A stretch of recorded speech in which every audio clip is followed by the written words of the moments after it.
of the United States. Senator Paul, you're definitely not in the establishment category. But at the beginning of this campaign, you said you were your own man when asked about your father, former Texas Congressman and three-time presidential candidate Ron Paul. Senator Cruz's campaign is out with a video saying that Cruz is the intellectual and political heir to your father's 2012 campaign and the Liberty Movement.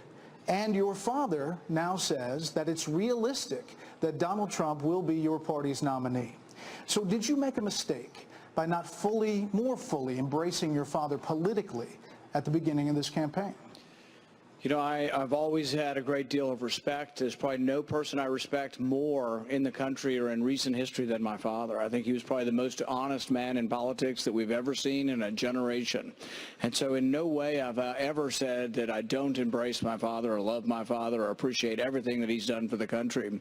I think what's interesting about where that liberty vote goes that my father brought to the Republican Party is I don't think they're necessarily going to go for Ted. You know, Ted didn't show up. We had an audit the Fed vote, which was the biggest thing my dad had been advocating for 30 years. Ted didn't have time to show up. He was the only Republican that didn't show up for it. And so I think that really that vote is going to stay in the Paul household. I think more of it's coming and it's going to grow. The NSA is another big issue. Ted said he was for NSA reform. But then he told Marco Rubio, oh, no, I voted for the bill because I'm for the government collecting 100% of your cell phone records. I don't think Ted can have it both ways. They want to say they're getting some of the Liberty vote, but we don't see it happening at all. We think we're going to do very well in Iowa with the Liberty vote. Senator Cruz, your response to that?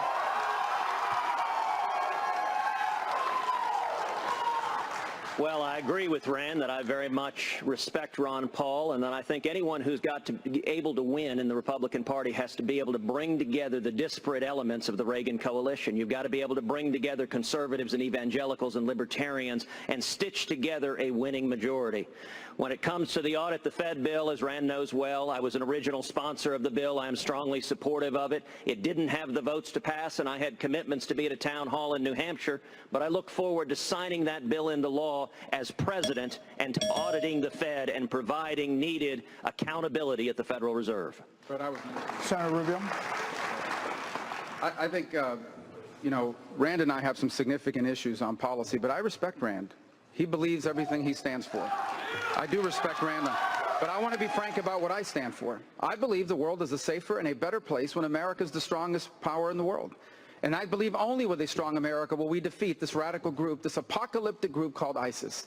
That's why when I'm president, we are going to rebuild our intelligence capabilities, and they're going to tell us where the terrorists are. And a rebuilt U.S. military is going to destroy these terrorists. And if we capture any of these ISIS killers alive, they are going to Guantanamo Bay, Cuba. And we're going to find out everything they know. Because when I'm president, unlike Barack Obama, we will keep this country safe. Thank you, Senator. Governor Casey, Mike, may I respond? We'll come back to Senator Well, I mean, I was talking about in the question. Just very quickly, I'd like to respond. The bulk collection of your phone data, the invasion of your privacy did not stop one terrorist attack. I don't think you have to give up your liberty for a false sense of security. When we look at this bulk collection, the court has looked at this. Even the court declared it to be illegal. If we want to collect the records of terrorists, let's do it the old-fashioned way. Let's use the Fourth Amendment. Let's put a name on a warrant. Let's ask a judge for it. Let's respect the history of our country. John Adams said that we fought the war for independence because we wanted to fight against generalized warrants. Let's don't forget that. Governor Kasich, when I'm president, that will change. Chris, Senator Paul, go ahead. Thank you. The issue in Syria is a very important one, and it's one we need to get right. The question is, should we be bombing both sides of the war? Some want to topple Assad. In fact, they want to bomb ISIS and Assad simultaneously. I think that's a really, really bad idea. In fact, I've said for several years that arming the allies of ISIS will make the situation worse. That what we really need to do is defeat ISIS, but if you defeat Assad, what you will wind up with is a larger and more powerful ISIS that occupies that space. You may well see an ISIS that takes over all of Syria. Chris. There was a question about foreign policy. Senator Paul, do you agree with that? We're going to close down mosques. We're going to close down diners. I think that's a huge mistake to be closing down mosques. But I would say that if you want to defend the country, it begins with border security. And this is where I've had my disagreement with Senator Rubio.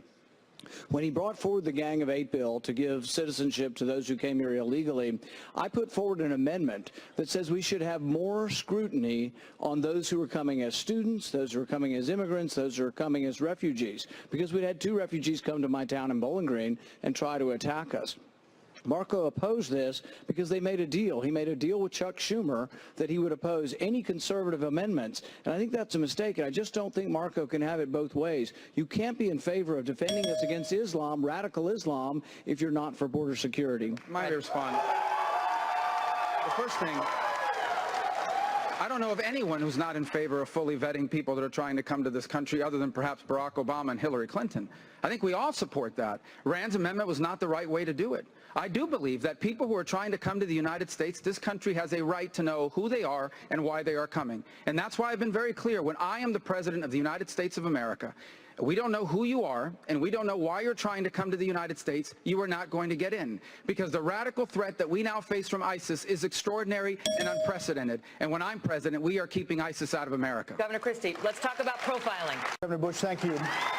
Speaking of veterans, we have a question from a veteran who is one of the top YouTube creators. Over the course of the evening, gentlemen, we will hear from some of YouTube's most followed stars. And here's one of them.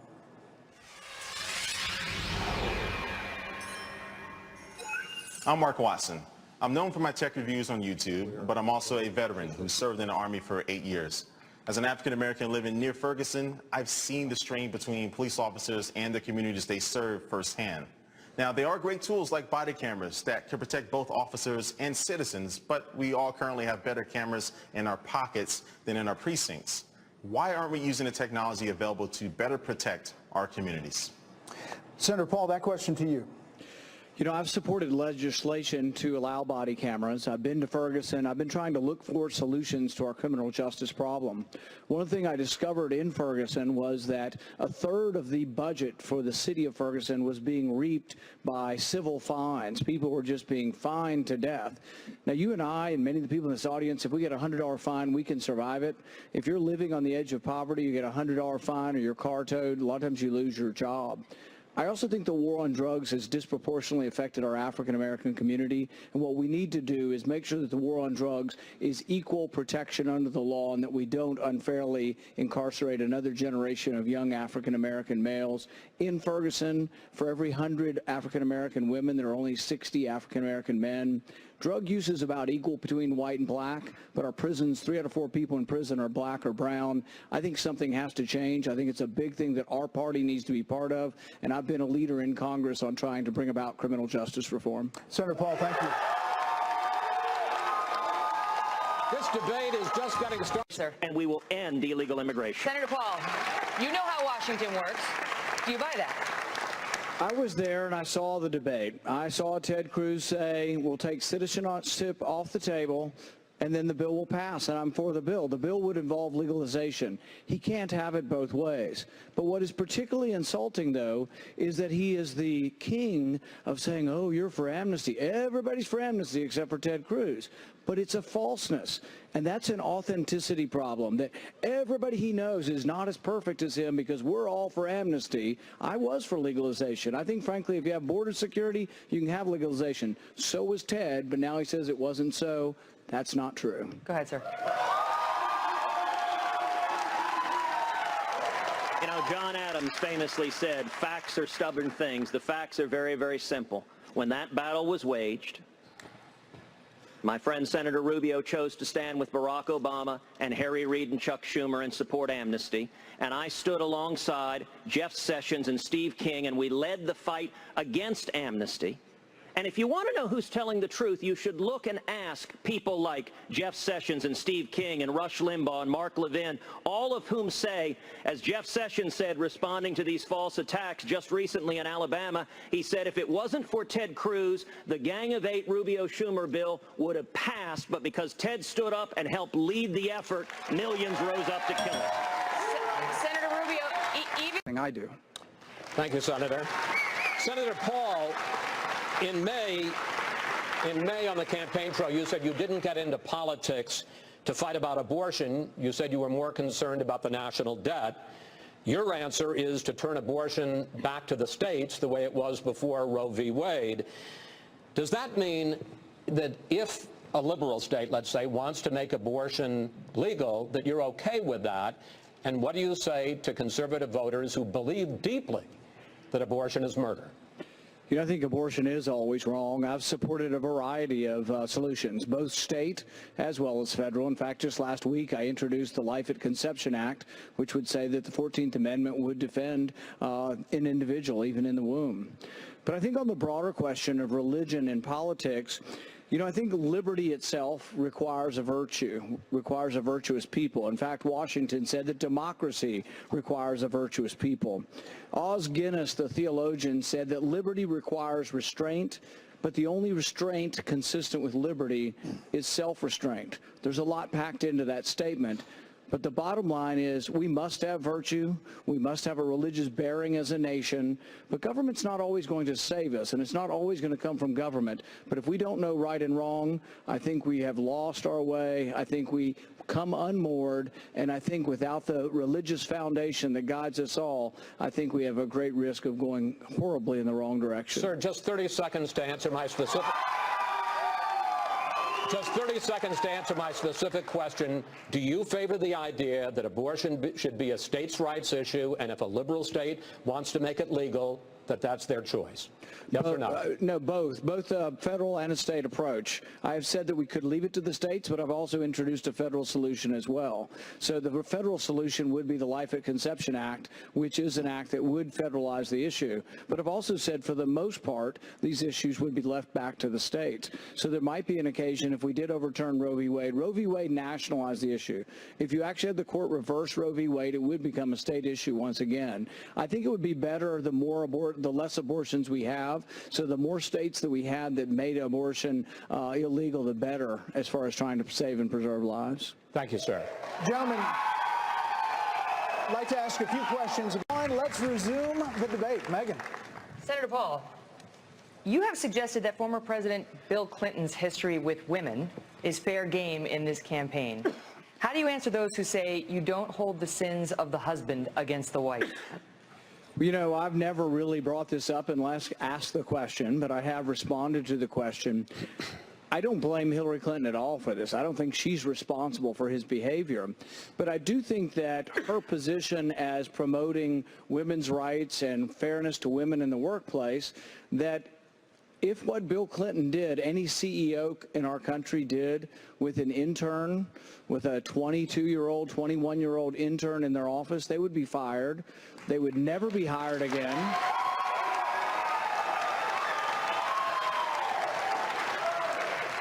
Fired, never hired again, and probably shunned in their community.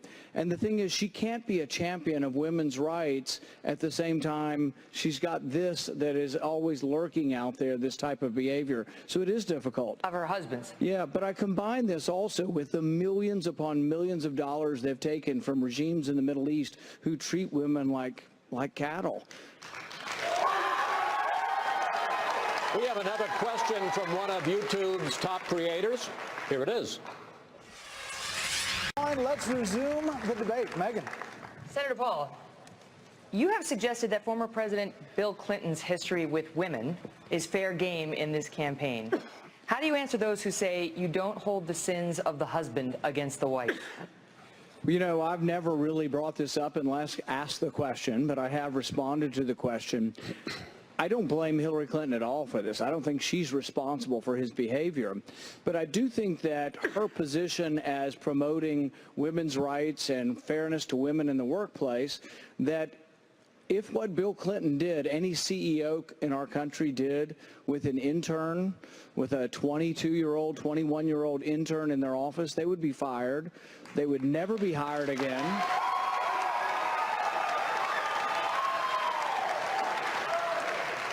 fired, never hired again, and probably shunned in their community. And the thing is, she can't be a champion of women's rights at the same time she's got this that is always lurking out there, this type of behavior. So it is difficult. Of her husband's. Yeah, but I combine this also with the millions upon millions of dollars they've taken from regimes in the Middle East who treat women like cattle. We have another question from one of YouTube's top creators. Here it is.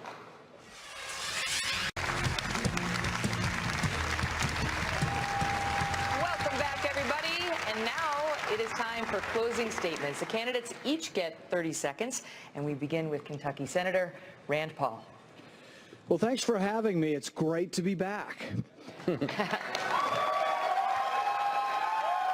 I'm an eye surgeon from Bowling Green, Kentucky. I miss doing eye surgery, still get to do a little bit. Did a couple of cataract surgeries over Christmas holidays, got to go to Haiti last year. I've gotten to do some incredible things, got to be on the floor of the Senate. It's just been amazing to me. But the thing that is most important to me and caused me to run for office is I'm worried about the country and how much debt we're adding. And I am the one true fiscal conservative who will look at all spending, and that's the only way we'll ever balance our budget. Thank you.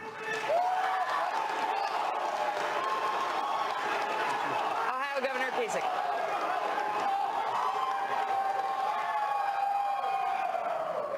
You know, one of our